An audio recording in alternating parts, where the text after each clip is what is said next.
Hello, I'm John Brink and we're podcasting on the Brink from downtown Prince George, the capital of northern British Columbia, an absolutely fabulous day in northern BC. I have a very interesting guest today. His name is Cees de Jager, and it's actually the Dutch interpretation from my perspective is Cees de Jager, but we call him Cees de Jager. He will explain it. And he is sharing his thoughts, and his position is the president CEO of the Softwood Lumber Board, and he is the president CEO, and it's under the umbrella of BC Forest Industry in Transition. So, with that, let me introduce Cees. Hey, Cees. Welcome to the John, show. thanks for having me. I'm disappointed I'm not joining you in Prince George, but I appreciate you doing it virtually. Yeah, and virtually it's working fairly good, but it's always nice to have again. We'll meet more, I hope, and at some point in Prince George as well. So well, we've experienced that as well, John. I mean, you know, the virtual was great during the pandemic, but that interpersonal connection is really important. It has changed really the interaction. So that is one of the positive sides of probably COVID-19 is that interaction, because it upset a lot of companies and a lot of groups and associations, and but it has changed it as well, and the virtual interaction has become much more sophisticated, much more effective, and people are getting really used to it, in my opinion. Sure. For sure. Know. So you are the president CEO of the Softwood Lumber Board, and we'll talk about that pretty quick here. But first, I want to know more about you. You are located in Vancouver? South Surrey, just right on the border. Right on the border, on the Vancouver side, on the BC side? No, just on the BC side, just north of the border crossing of the Peace Arch. So I'm as geographically neutral as possible. I'm 5 minutes away from the U.S. border. Yeah, nearly White Rock. Yes, correct. Yeah, yeah. My daughter lives in White Rock, so so I'm obviously very familiar with it. And the Softwood Lumber Board has their head office really in Oregon City, Oregon. Yeah, we're a virtual organization, so right from the beginning, John, we had no interest in investing in bricks and mortar. That's not a good use of the industry's dollars. So our entire team is virtual. Our senior VP of operations is in Portland, so it's just a mailing office there. Chief marketing officer is in Minnesota, and so our team is really spread around rather than having it centrally located. Now, the people that are watching this, pretty well all around the world, but and also in particular in British Columbia and in Canada, the forest industry interest in particular are thinking likely as I would. Unfortunately, I know the organization better because I've been involved in it directly, indirectly, is that the Softwood Lumber Board does not mean the group that is negotiating duties, and because most people here relate to the duties that we have to pay on lumber if we ship into the United States. That's not what it is doing. No, that's correct. But it is doing other things where it brings, correct me if I'm wrong, where it brings the softwood lumber manufacturers of the United States together with some of the manufacturers of softwood lumber in Canada, and they work together, if you wish, on a North American strategy for the use of softwood lumber, not only in North America, but also beyond. Yeah, just so a couple of points of clarification there, John. The Softwood Lumber Board is something called Research and Promotion Program. Most people know it as a checkoff. Right. It's a unique system under the U.S. Department of Agriculture where agricultural commodities, beef, you may have heard of the Got Milk campaign, avocados from Mexico that you see the ads at the Super Bowl. Those are all checkoffs. And what that means is industries are able to agree to apply an assessment on all production and imports of that commodity. So in the U.S., all producers, all importers of softwood lumber into the U.S. over 15 million board feet pay into the softwood lumber board. Yeah, that is 15 million board feet. And for people that trying to relate to the volume, that's likely a very small producer of lumber, relatively speaking. And then the fee for the others would be about 45 cents. 41 cents. Per, 41. per thousand board feet that is then accumulated into a fund that is then designated to certain initiatives that promote the use of softwood lumber. Would that be kind of... Yeah, that's perfect, and it is focused on the U.S. So we have, we partner, for example, with the BC government's Forestry Innovation Investment Program and the Forest Products Association in Canada on issues of common interest. But the work that we do for SLB is in the U.S. Okay, and so. And so the organization was established in 2012? Yeah. Yeah, and it started out right away as an only U.S. organization, or did it right away already incorporate other Canada interests in particular? Yeah, no, it's always been just the U.S. because of the legislation that enables it. So, that's what governs us. And the other hat I wear, I'm also the president CEO of something called the Binational Softwood Lumber Council. That was actually the organization that established the Softwood Lumber Board. Okay. So then, if I look at, there is a structure, a governance structure of where there are. I was reading through it, a lot of information. I believe there are 12 directors, and of which 4 are Canadian. Would that be kind of correct? 14 directors at this point.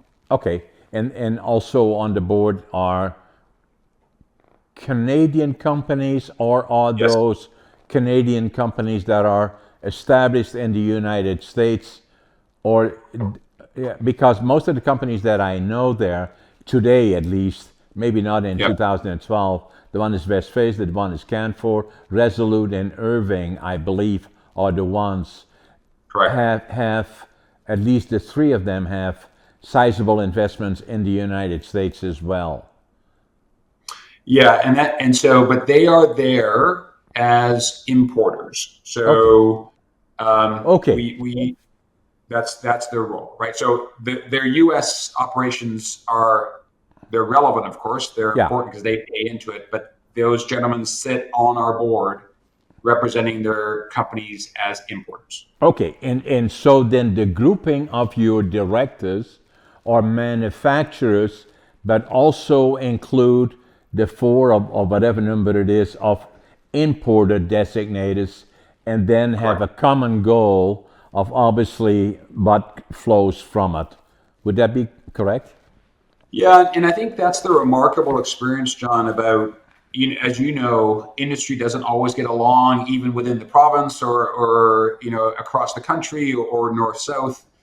What has been remarkable, first with the Binational Softwood Lumber Council and now with the Softwood Lumber Board, has been the industry's ability to put the issues of conflict aside and really focus on areas of commonality, which, in large part is to grow and diversify the demand for softwood lumber away from or beyond single family housing. As you know, we're tied to that cycle of housing markets and repair and remodel, and we've done very little in terms of growing the demand for wood products in multifamily. That's emerging. But non-residential construction in particular, where there's huge volume opportunities.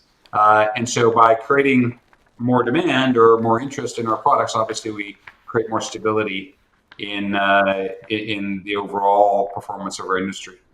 And the other issue obviously is that we all believe that it is very carbon efficient in terms of creating a better world to live in, and wood in particular is very much leading as a building material that is being promoted across the world, really, for that purpose, right?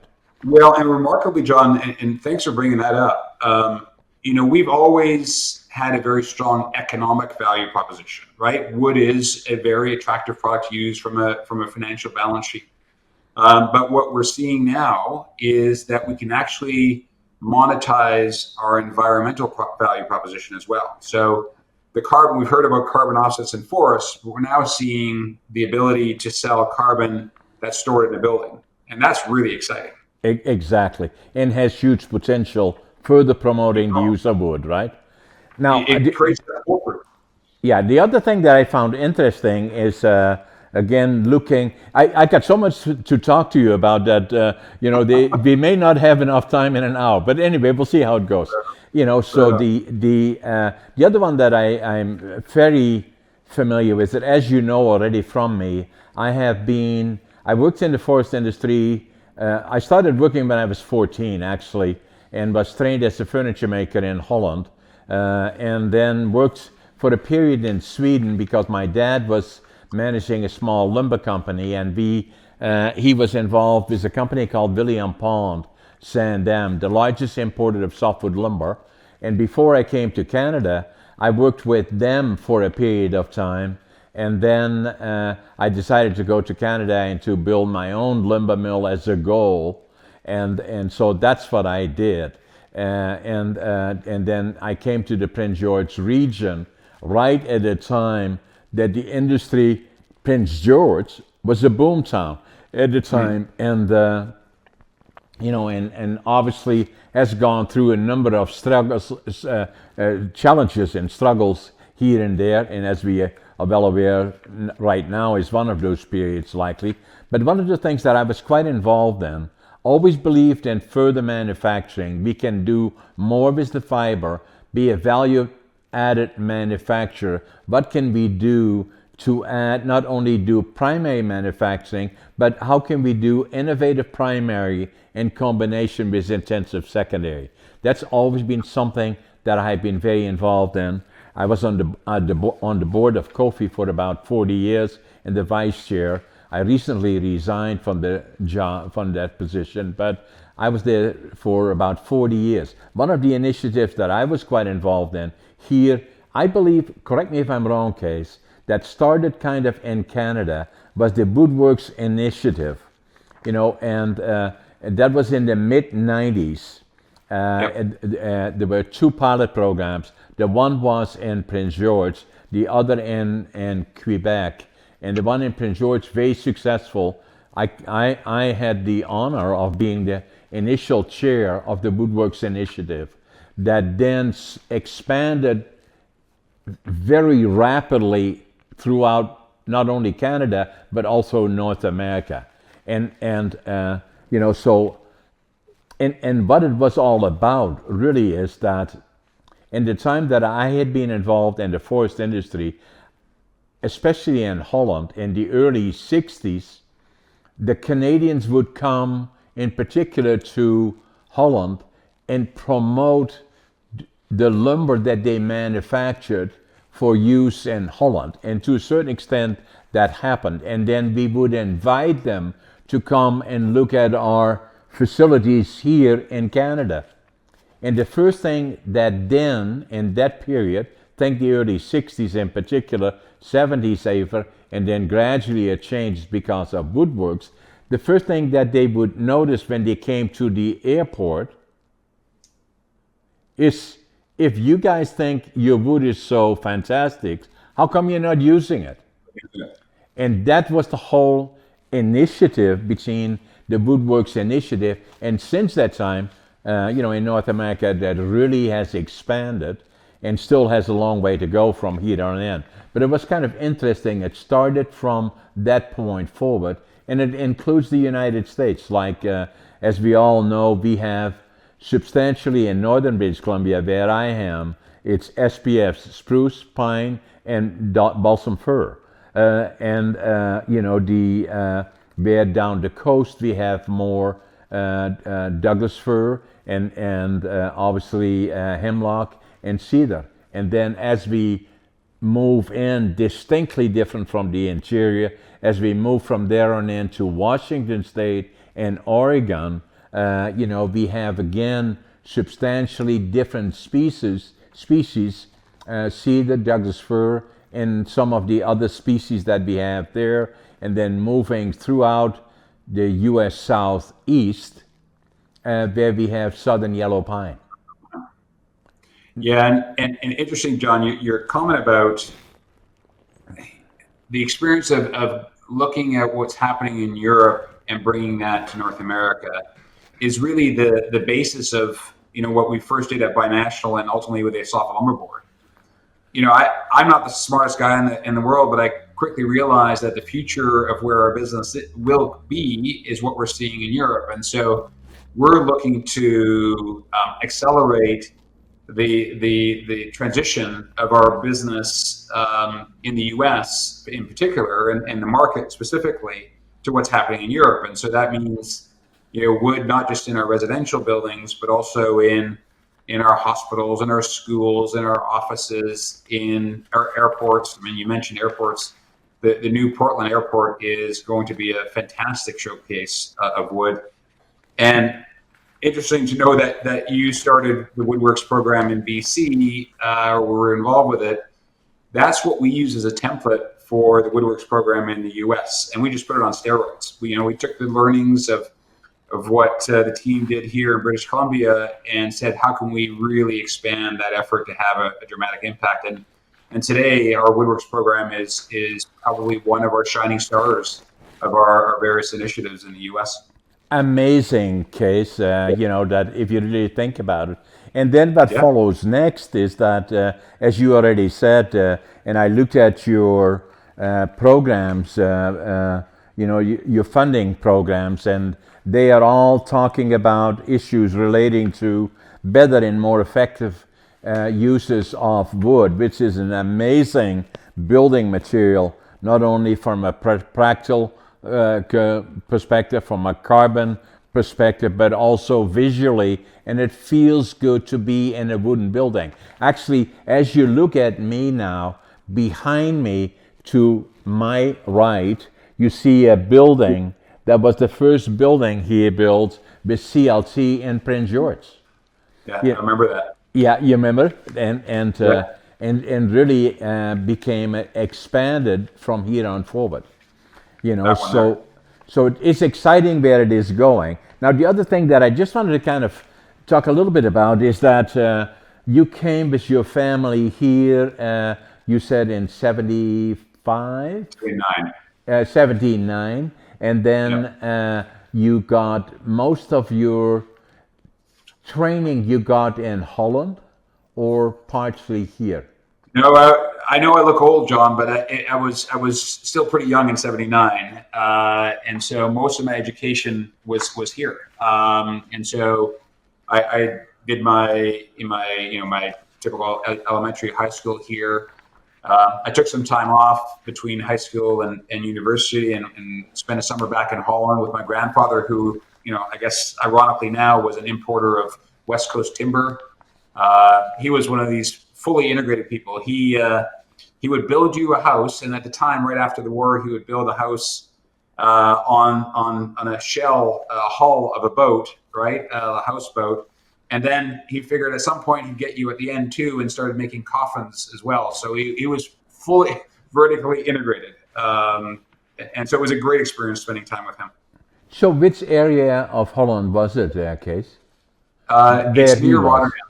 Where? So near Rotterdam, so a place called Papendrecht. Yeah. The very beautiful area. So then from there on in, though, when you came to Canada, you got your education there, but then you already became involved in the lumber industry. I know you had a connection to MacMillan Bloedel. You were in the marketing. Tell us a little bit about that, so get a bit of an idea of your background. During university, I worked actually production, and actually there's no better value than working on the shop floor, right? Getting involved with the product. Yeah. Such a great education. So I did that for a company that ultimately became Tremdor and now is Masonite. Did on-job site quality control and all these things. But after university, I joined MacMillan Bloedel in a division called Classic Coat. And you may remember this, John. This was, speaking of value added, this is when a big company, MacMillan Bloedel, got involved with value added by creating a pre-finished cedar siding business to take advantage, actually, I remember of that. failures by Louisiana Pacific's Intersteel product, which started growing mushrooms on the side of houses. And so we got involved with that business. I very young, but still gotten involved with every part of that business, which was terrific. But we had a warranty on that product, and warranties are wonderful if you're a consumer, not particularly good if you're a manufacturer. No. And so we wound that business down. And again, the value of a big company like that for a person in their career is you get exposed to a whole bunch of opportunities if you're willing to take them. And I did that, and then Weyerhaeuser bought us almost 24 years ago this month in 1999, and I was fortunate enough to be part of that transition and move a big Canadian company to a massive U.S. company, which was very great learning experience. One and of then the I left. largest ones, right, in the U.S. Yeah. And then from there and then, you want okay. Yeah, and so I worked on the trade file. I did data analytics for a time, and I had that, I guess, urge in my early 30s to try something on my own. If you're not going to do it then, you're never going to do it. And so I was making good money at Weyerhaeuser, but I thought I'd start my own marketing company for whatever reason. Okay. And so Hunter Consulting became that company, and we did work for the Cedar Association, started the Western Cedar Export Association, did branding for companies international. It was a great time. Located in Vancouver? Located in Vancouver, but we did stuff all over the world. We did China, early days in China. It was such a fascinating market at the time. We did Japan, Australia, New Zealand, even back to Europe. Worked with BC First Nations Forestry Council on exploring opportunities for First Nations branded products, those kind of things. It was great. Great experience, Case. Yeah. Because if I kind of look at it like for myself, I don't know if you read my book. I did. This one here. Yeah. Yes, sir. Against all odds, it's not about hurrah, John, how well he did, but more about all the challenges and all the struggles along the way. And it gives people that once you start something and go through all the ups and downs, that gives you experience. And my experience in the forest industry, when I started working at the age of 14 in Holland, and then working for a large company, William Pond, which was the largest importer of Western Europe, at 35 subsidiaries throughout Holland, houthandels we called them then, smaller companies that did also remanning. I was on their auditing and troubleshooting team. And amazing experience that I got from that, and I learned from that. It really helped me when I came to Canada here and then kind of started from the ground up.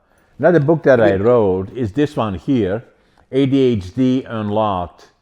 Oh. And that when I was 57, I found out by pure coincidence walking into a store here, opened a book, and I felt I kind of failed in Holland because I already left school at 14, failed grade 3, failed grade 7 3 times.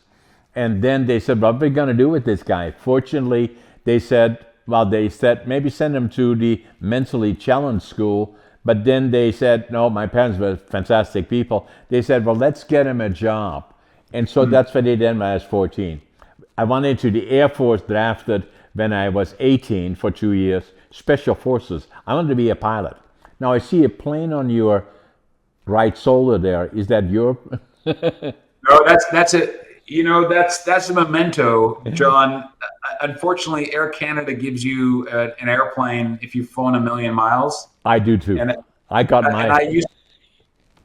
I used to think that was a good thing, but certainly now I look back and say that's a million miles of time that I never get back. No, and you true. And then, so in any event, then I found that book and drifted off because I'm a pilot and I saw the plane sitting there. Anyway, so then I looked at the book and it said ADHD, and then I finally knew what my challenge was. I'm ADHD, and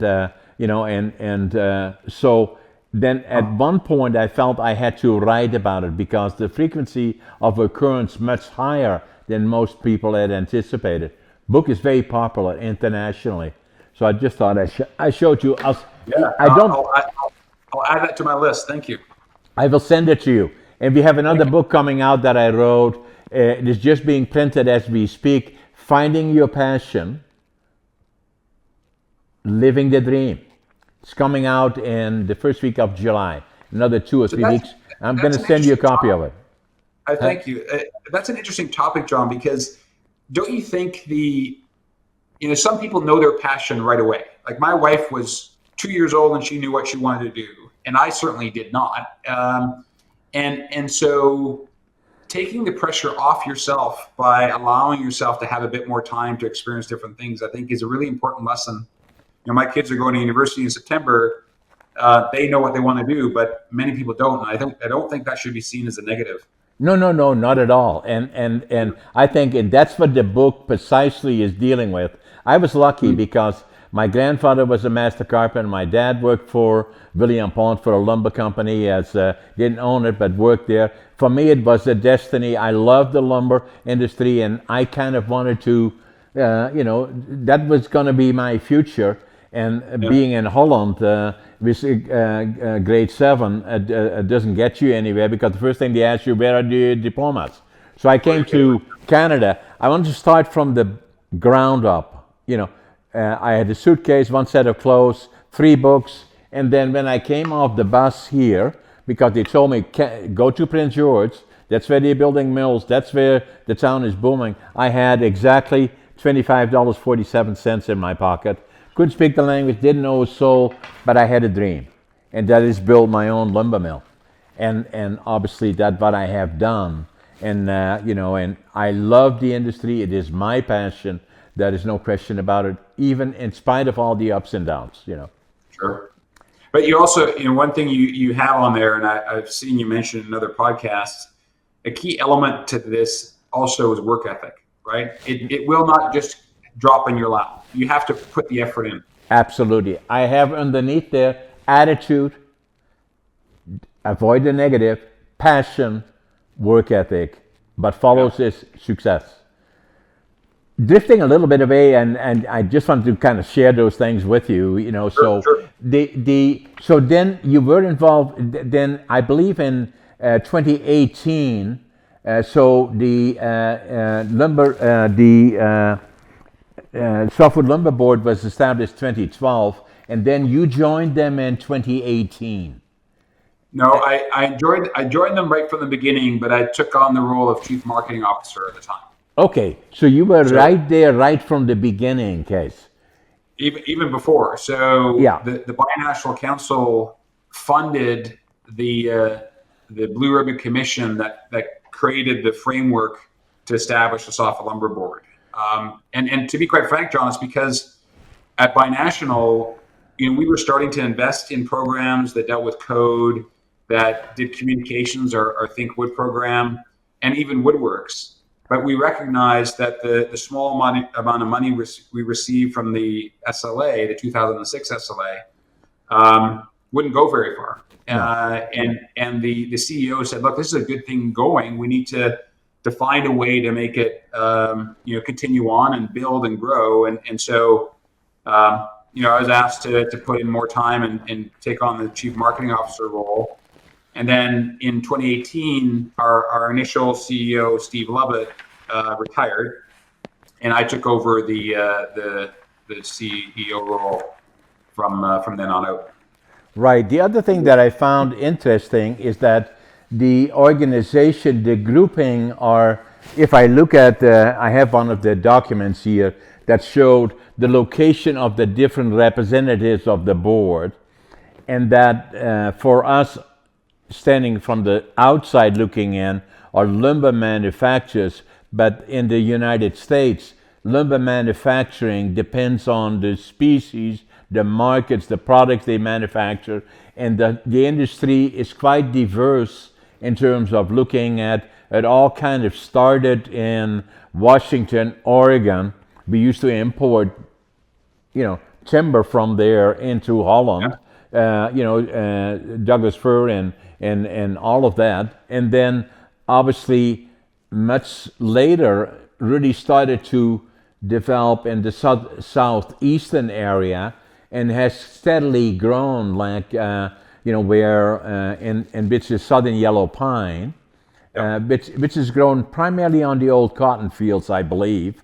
And some of the companies like Weyerhaeuser hold major amounts of timber rights, not rights, it's for the people that are watching and thinking BC or Canada, that virtually most of the timber in the U.S. Southeast, if not all of it, is privately owned. The corporations are, and then the Oregon and Washington State, a percentage of it is still government, but the big portion of it is privately owned.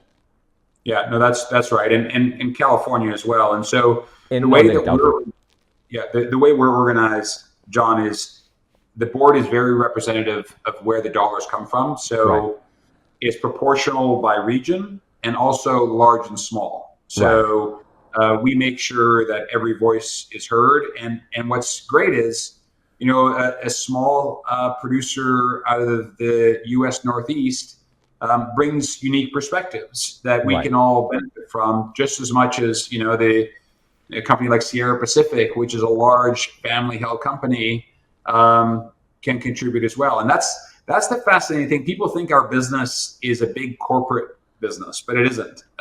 In the U.S., anyway, I think it's 90% of our producers are family-held companies. Right. And have no tenure or very little timber rights. And tenure that's right. Yeah, sorry. On the edges, yeah. So I kind of interrupted you there. The timber, in most cases for those smaller companies, are they buying fiber on the open markets? Yes. Yeah. So that's of course the unique thing about that market versus the Canadian market, right? And even in Canada, you have in BC where you're very heavily relying on government tenure. Out in New Brunswick, you have more private land, and that creates very unique dynamic in terms of understanding how the business works. And I got to be careful and not get too political, but I think that's one of the challenges in BC now is that you can't operate as freely as you would in some of these other markets, and that's why people are moving to the U.S. South. And precisely, and as you said, delicate in your position, but let me add a little bit to it because I'm in the middle of it, is saying that what has happened in BC, you probably appreciate this, is that coming from Holland in 1965, July 65, on the bus here, coming from Holland, had spent some time in Sweden, had obviously worked and been involved in the forest industry. My dad was in it, and so I grew up in a time in Holland that I would not dare to step on a piece of lumber. If my dad would see that, he would boot me a good one, and I would never ever do it again. Then I came here to BC, in particular interior of BC, and I watched those burners, half the log or better would go up the burn. I could not believe it. And then all the trees were the large ones, and lodgepole pine was looked at as a weed. Nobody wanted it. It was too small. And it was not until the late 60s, early 70s that mills started looking at lodgepole pine, but they said opportunity licenses that then later became tenure, but to go into lodgepole pine.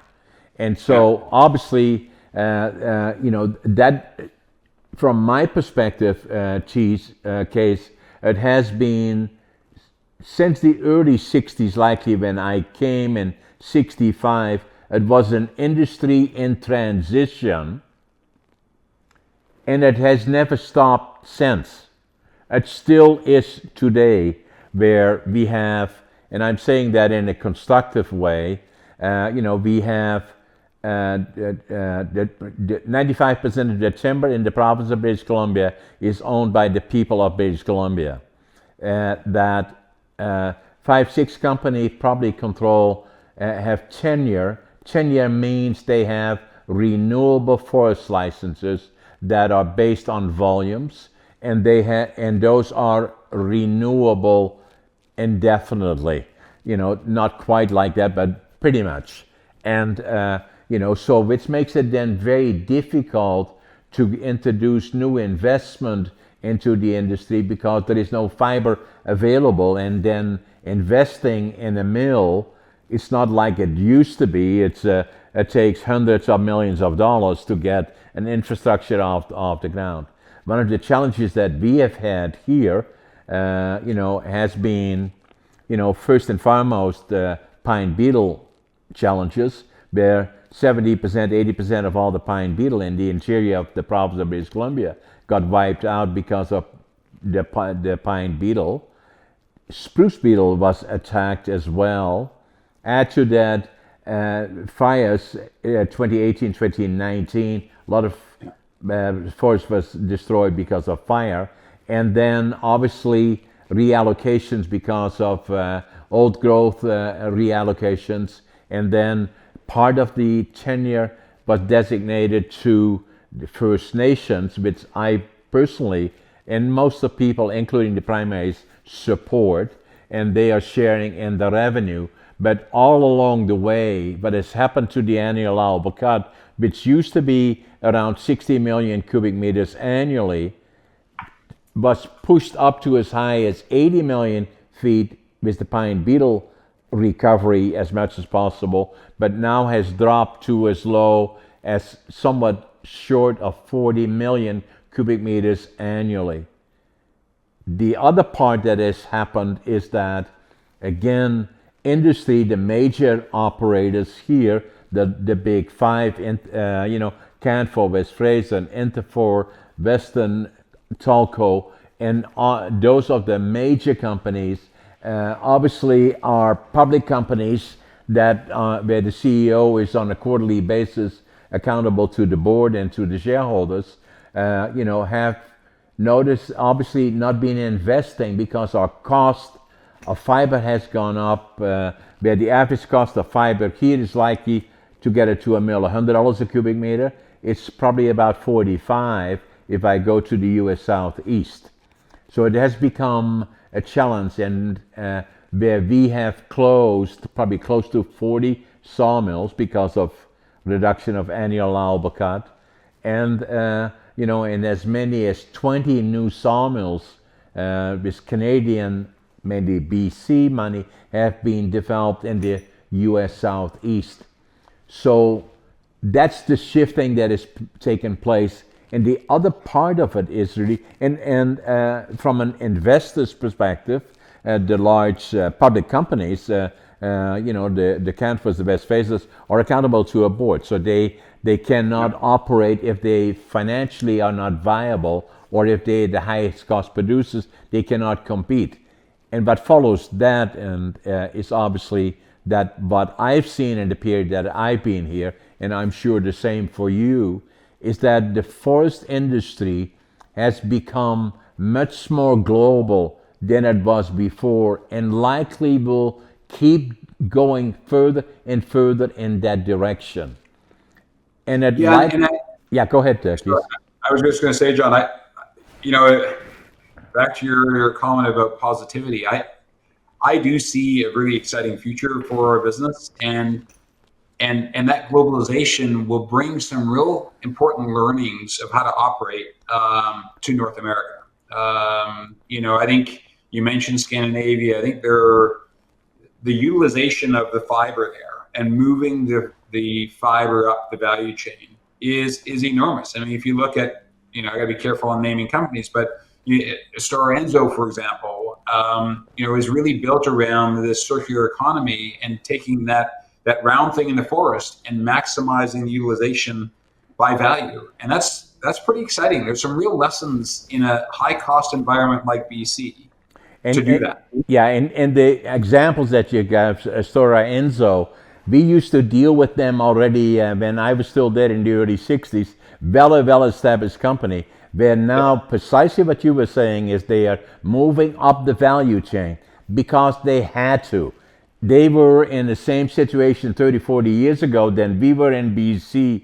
They changed the industry, although the ownership of the timber is obviously substantially private and partially government, but together they became much more efficient in managing the actual forest, increased their annual allowable cut per acre substantially, where they, more intensive forestry, thinning in the cycle at least 2 or 3 times, put them in a position. If I look back 30, 40 years ago, they had the same problem as we had. Not enough timber, too much capacity, and it changed that industry in terms of what they did. But today, if you compare, and I'm sure you have, Sweden to BC, virtually the same square footage of the working forest, they produce 50% more fiber per hectare than we do. And going up the value chain has changed that entire industry. And today, under difficult circumstances, they are doing very well. And although they have had some dips in it, but right now the the European market very, very strong. Well, not only that, I mean, there was a report out this morning from Forest Economic Advisors that just highlighted the fact that now, because of the shortfall in Canadian lumber, there's a lot more European lumber going into the U.S. market. They're filling the void, right? Yeah, and they do that also partially because, correct me if I'm wrong, from what I remember is that the trading here has been usually on week to week, month to month maybe basis, or carload to carload, where the European trading is more from 3 to 6 months, where agreements are signed 3 to 6 months hence. And more of a stable model. Yeah, more stability in that model, So, but I think I feel the same as you do, Cees, is that I believe that both for the U.S. and Canada, we are in if I look globally, with all the challenges that are going on, looking obviously the Ukraine and Russia and Central Europe and Europe as a whole, and then looking to the other side, looking at Asia, China, and the other countries surrounding it, that we are very, very fortunate in the North American market collectively, from a safety perspective, and being able to help these other areas in taking, again, collectively as NATO, a leadership role in where the world is going. But everything is more connected now than it ever was before.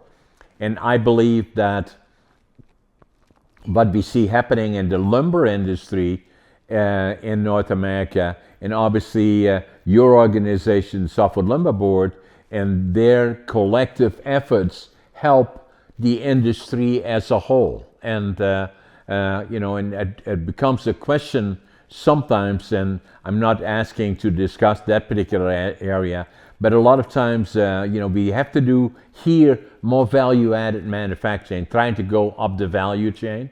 That has been a challenge for secondary manufacturers because they're being caught in to having to pay duties on the lumber where a lot of times they have no timber. They are buying lumber on the open market. A lot of times it's American companies in competition for lumber inputs, and the more value they add to it, the harder they get hit with duties. I would hope that that part, will be normalized, hopefully, but also as it applies to our major manufacturers.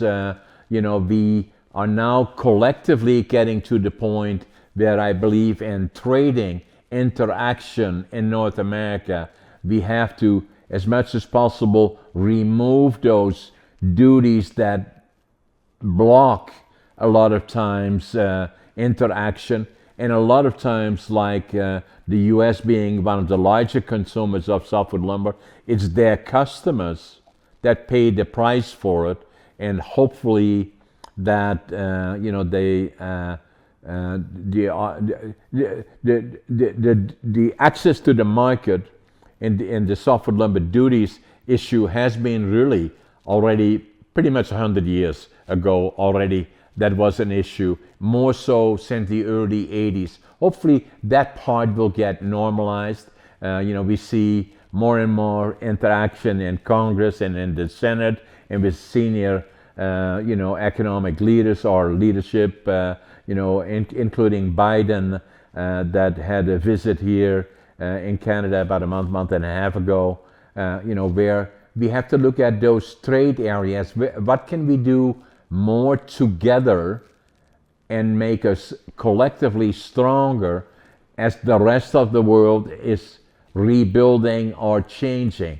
North America collectively, and actually including Mexico, would have huge potential, for this major area in the world. Well, and if I commented on the specifics, I'd probably be looking for a job and applying to Brink for something in your sawmill. So I'll avoid, avoid that. Yeah, but I would get fired if I didn't mention it. So I'm not looking for comment. No, I'm just joking. Yeah. No, but your comment about areas of commonality is really important. Again, credit to leaders on both sides of the border that they have been able to put the trade issue to the side as they look at areas of common interest. And so, to my earlier comment, I think the future is really bright. We're doing things in a much more sophisticated way. We're doing it in a way that creates the right solution to solve the housing problems in the market. I mean, if you look at what we have to offer the market, we have a very affordable building system that can address housing challenges in Canada, in the U.S., and globally. And to a comment you made earlier, we have a mechanism to solve one of the most significant impacts on the environment in terms of shifting out polluting products like concrete specifically by building with wood, right? So instead of having a product that's carbon intensive, you have a product that absorbs carbon, and that's really powerful. And those areas of commonality are important. And so what we've started to do is, we have code associations on both sides of the border. We have the American Wood Council and the Canadian Wood Council. And certainly in my tenure as CEO, what we've tried to focus on is wherever possible, share best practices and eliminate duplication. As odd as it may sound, fire burns the same on both sides of the border. So why don't we have the same strategy on that topic, right? And that's really important. Working on research. Why should research be done in Canada that's duplicative of what's being done in the U.S.? Or more importantly, why don't we go talk next week? I'm going to the conference on timber engineering in Oslo because we want to learn what the Europeans are doing so that we don't have to duplicate that effort. Exactly. And I think very much so, Cees, that's where the future lies. The competition is not between us on this side of the US-Canada border or the other side. We are into this together, and yes. We have an amazing resource base of renewable resource that is, carbon friendly, and we are stakeholders more and more so together. We are interacting more now than we ever did before. If I look at the investments that Canadian interests have made on the southeast part in particular, but throughout. And at the same time, I see major U.S. companies like Weyerhaeuser has representation here. So does Hampton and others. And on a daily basis, even a company like us are dealing with the U.S. market virtually on a daily basis, and have for the last 50 years. So, so our interest is similar, and but the world will change from a building material perspective, that lumber and wood becomes more and more of a desired species that can be used for building and construction. And some very exciting things are happening. I know what you're doing at the Oregon, or the major airport in Oregon. I've seen the same happening. I don't know if you've been in Madrid, Spain. I had visited a couple of years ago, and I walked in there. I said I could not believe it, but they did that in terms of the use of wood. And the same is happening all over Europe in different places. So the future is a bright one. Well, and what's remarkable, John, is in those segments we only have a less than 10% market share today. So there's even if you look at the data, the office segment has slowed down because of the pandemic, but we can double, triple our market share and gain significant volume there, because developers or offices are looking for something different than a concrete blocks, and we can win there. The building code in the U.S. has changed to allow buildings up to 18 stories. The 2024 code now allows you to have exposed ceilings up to 12 stories. So that becomes, to your earlier point, a real aesthetic value. Exactly. So the cards are really lining up in our favor. We just have to make sure we put the foot on the gas pedal and make sure we take advantage of it. Yeah, and then the key is that, just coming from my perspective, I'm not asking for comment on that necessarily, but one of the challenges that we have had in BC, in my opinion, is that the timber of the province of British Columbia is 95% is owned by the people of British Columbia. That's a fact. That likely will not change. That's what it is. But makes it a lot of times difficult for people that invest in British Columbia, in the forest industry in particular, is that we tend to go from one left-leaning government to another one right-leaning, and they have different policies. And if that changes every 4 years, it makes it especially difficult on forest policies. Then a government that is elected, now it's the NDP, that then will elect or select a minister of forest that may be there for 2 years. And so we have constant, and that is not one party or the other, moving off the perimeters around an industry that requires billions and billions of dollars in investment, that makes that part difficult in looking and planning forward.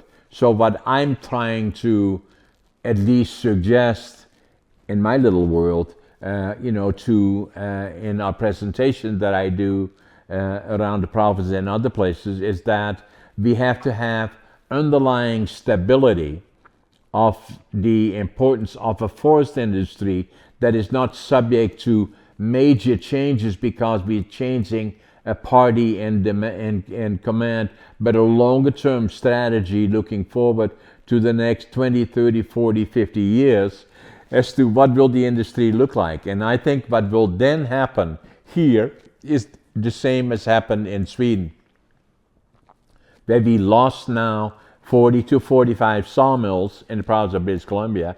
Our annual allowable cut is down to below 40 million cubic meters annually.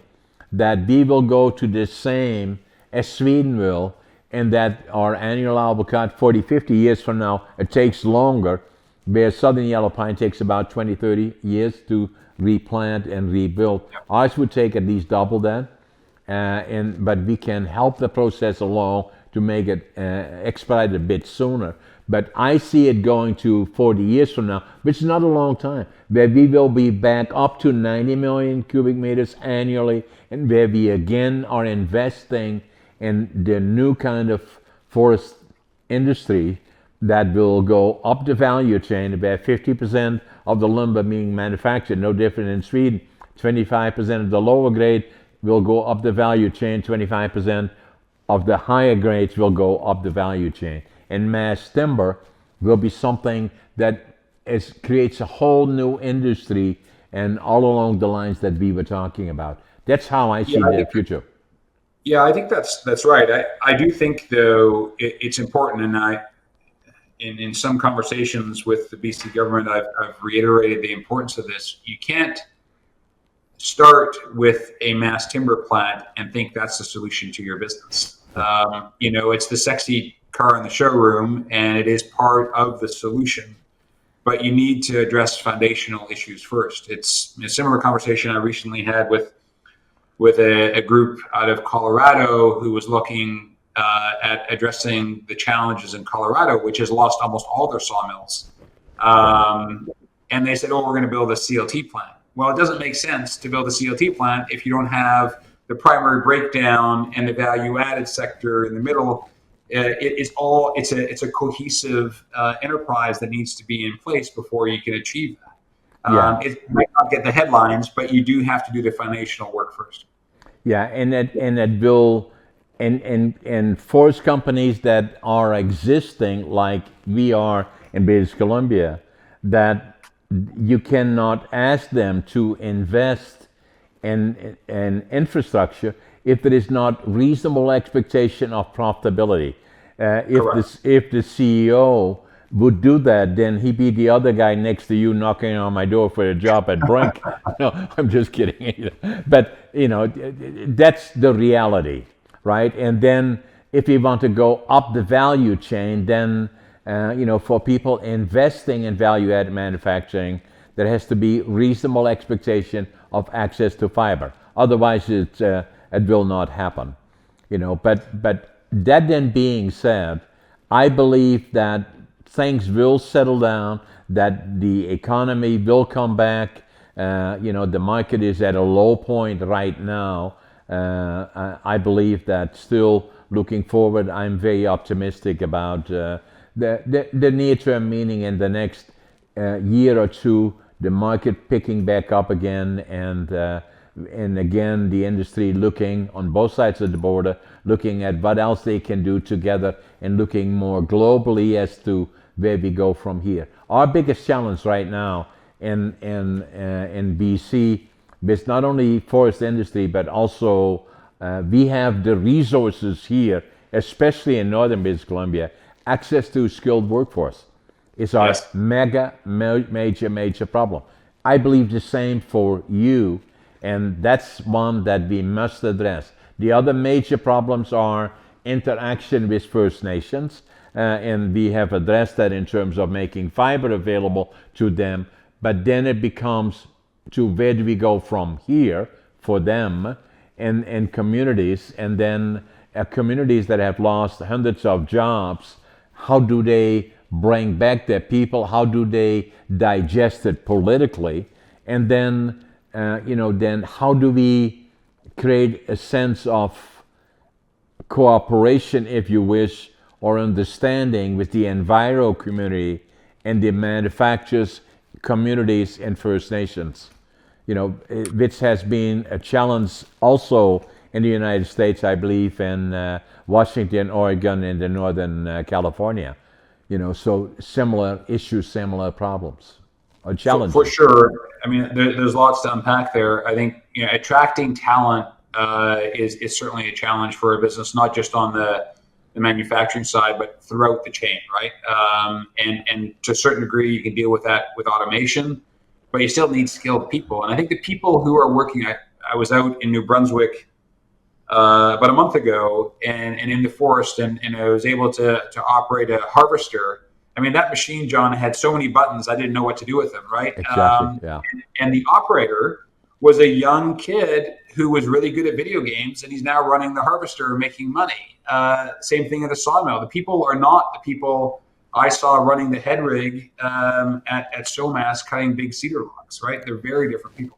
Yeah, and that's the other part about once the industry decides to invest again, The one thing that we already know for sure here, but also in other places, is that the mills will be smaller. Their profile of timber they feed into the mill will be more similar, but it will be different but smaller. There will be more technology, robotics, with all the buttons and all the other kind of other technology that will be in there. And then here comes the May part. There will be much less people involved. Hampton is building a mill in Fort St. James, and I'm not exactly sure, but I have a fairly good idea the mill that they are building. And if you look at the sawmill, a single line mill that maybe will produce 150 to 200 million board feet annually, it probably has 1, 2, 3, 4, 5, 6, 7, or 8 people in the sawmill, and about the same in the planer mill, not 200 or 250. And that is how the next industry will look like as we go forward from here. But hopefully, yeah, for sure. Go ahead. But hopefully, in addition to that, I call that innovative primary in combination with intensive secondary. That's where I believe the future lies. Well, I think that's right, and even in with products like mass timber or CLT, a big corporate primary isn't very good at the downstream servicing mass timber requires. They're good at converting that round thing into what a friend of mine calls precision rectangles, and maybe they can glue them together, but that's it. That's it. So there's going to be a need for someone who then establishes a business that takes those panels and adds the value to them. And I call those strategic relationships between primaries and secondaries viable ones, right? Some that have proven to be viable in the business.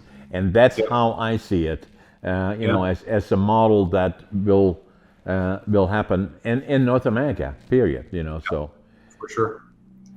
Cees, it was a pleasure interacting with you, talking to you, and it gave us and our listeners a better view of how the U.S. side of the border and the Canadian side of the border are working together, and not only individually but together, and how we see the global industry evolving as we go forward. Even with the challenges that we have right now in the market, we believe that the future is going to be a bright one. It means in BC and in other places that in the United States, it will mean an industry in transition, but there will be a good, very solid industry as we go forward.